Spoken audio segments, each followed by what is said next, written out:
What's going on, everybody? I've been getting a lot of requests to do my own boss ranking of the data fights within the Limit Cut DLC, and now that my guides for the data fights are complete, I figured that I might as well indulge some of those requests. Now obviously there are many ways to go about these boss rankings, and they can obviously be very opinionated and subjective. The criteria for my ranking is going to be based on how long it took me to complete a no damage run on each single one of these bosses, from the moment that I was first introduced to them to the moment when I landed the final blow. Today I'm going to be covering the first half of these data fights, number 13 through number 7, so without further ado, let's just jump right into it. Number 13, Xehanort. What do you get when you cross a predictable attack pattern, few unblockable moves, a DM that can be dealt with in a matter of seconds, and a second phase that barely throws in any mix-ups to the original moveset? The easiest data fight in the bunch. I had my worries going into this fight, especially because of the difficulty he had given me within 3D. Imagine my surprise when I learned that his moveset had been dumbed down to be primarily melee attacks, and that I could easily avoid him freezing time and healing by properly blocking and counterattacking those melee strikes. Seems like a major oversight to make the time manipulation theme of this boss be something so easily avoidable outside of the DM, which itself only takes 1 or 2 counters to break out of. The only move that managed to give me any trouble was his Ice Barrage into his Whip Strikes, but eventually I dealt with that just by moving closer to the Ice Barrage so I could react faster to his Whip Strikes. Don't get me wrong, there's still a learning curve to getting down all his attack patterns, which themselves are still somewhat basic, and identifying where the openings are. And I can see this guy giving some players a run for their money, but I think it's pretty telling that a lot of YouTubers were able to get through this fight relatively easily when they first began the Limit Cut episode. Though I suppose this fight could be significantly harder if you're planning on getting hit a bunch. For me, since I chose to do all of these on a no damage run, Xehanort took the least amount of time to master, coming in at right around an hour and 37 minutes to complete a no damage run. Sorry kid, but leave the real fighting to the adults. Number 12, Larxene. The Savage Nymph initially gave me a lot of trouble and forced me to walk away from her in order to tackle a different battle altogether, but it seems that I was probably giving her a bit more credence than she deserved because I was thinking of how to fight her in Kingdom Hearts 2, thinking that those techniques would transfer over to this fight pretty seamlessly. Spoiler alert, they didn't. But that doesn't necessarily mean that this new moveset is all that it's cracked up to be. Turns out that pretty much every attack she has a very distinct opening to punish, and some attacks of hers, like the 3 lightning casts, move so slowly that it's almost insulting to group them in with the data fights at all. On the bright side, there are some distinct advantages that Larxene has over young Xehanort that make all the difference in keeping her from the easiest boss battle title. For starters, Larxene's lightning warp mix-ups do a decent job of forcing the player to think on their toes and react within a very small window to both defend themselves and to find their opening. Her unblockable lightning slam, despite being punishable, can fail if not timed properly and leave you fighting for your life. And lastly, her DMs being more on the drawn out side and the hectic side due to the number of clones that she throws out that move independently of one another will easily be the wall that most players face when they start off fighting her.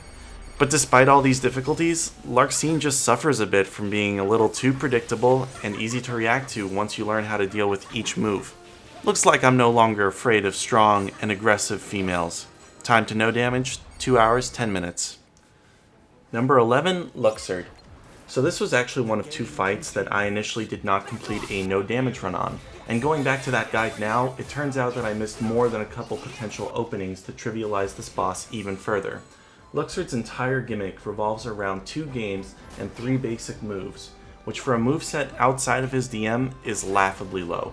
Maybe he could have made it up at some point if the basic attacks were remotely difficult to guard against, but they aren't. In fact, they can usually be countered to start a combo on Luxord. Not to mention the fact that if you're guarding everything consistently in this fight, no cards will ever be left on the floor, making the minigame where you have to find Luxord within a bunch of cards left on the battlefield kind of comical when his card is the only one present. I can see people having trouble with the roulette game because you are prone to hit the wrong card due to how Sora uses his Keyblade, but this can be mitigated just by letting the card slow down somewhat. And the DM, despite being his longest game, is also trivialized by exploiting your shot lock to slow down time and scan the room for his cards. This gambler just doesn't have that many tricks up his sleeve. Time to no damage, 2 hours and 13 minutes. Number 10, Xigbar. Xigbar shoots his shot and comes up short on the boss ranking. Be prepared to block a lot, because that is what 75% of this fight is all about.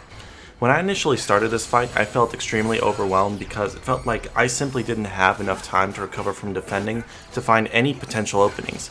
No joke, on one of my first runs through this fight, I was stuck blocking for a solid 3 minutes before I even got a chance to start a combo on Xigbar.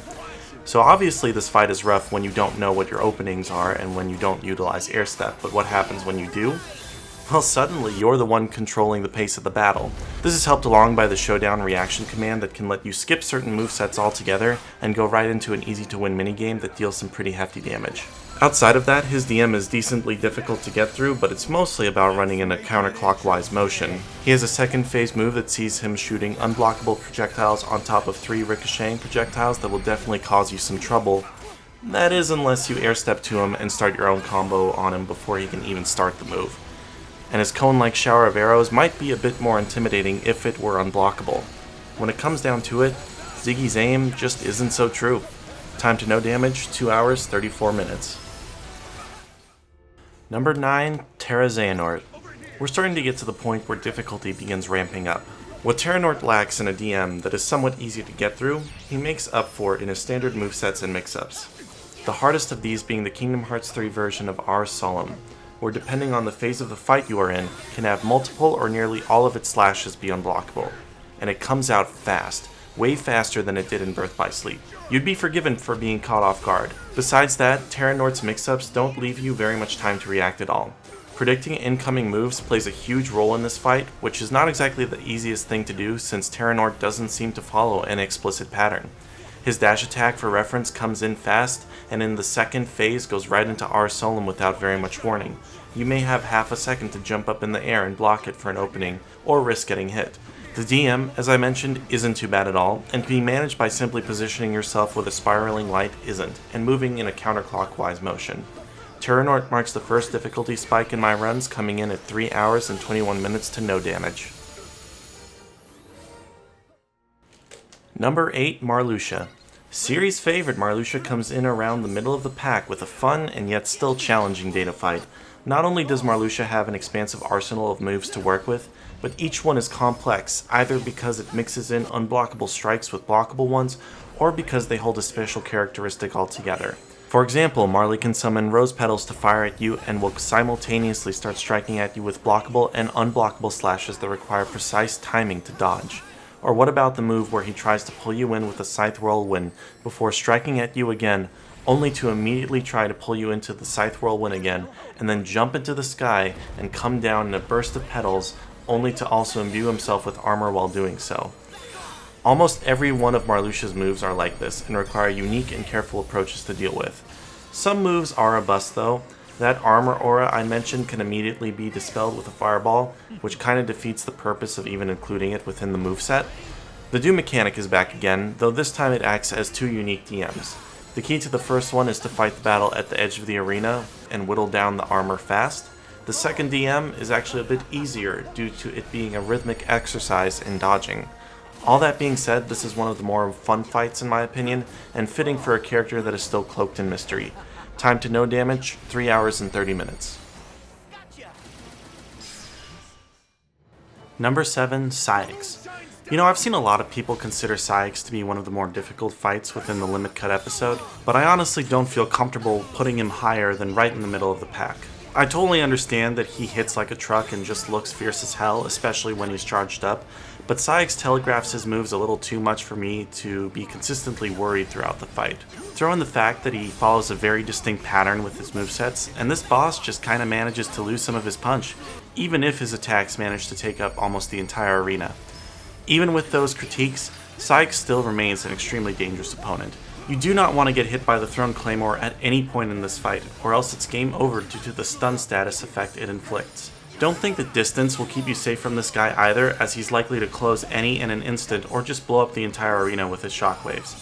His DM is also somewhat annoying since his movements are somewhat unpredictable. That can be tricky with the end lag of dodges, especially when you also have to avoid claymores and shockwaves he throws at you, but all temper tantrums eventually have to come to an end. Time to no damage, 3 hours, 56 minutes. That's going to do it for part 1 of my boss ranking of these limit cut data fights. Remember that I'm basing this off of how long it took me to complete a no damage run on each single one of these bosses.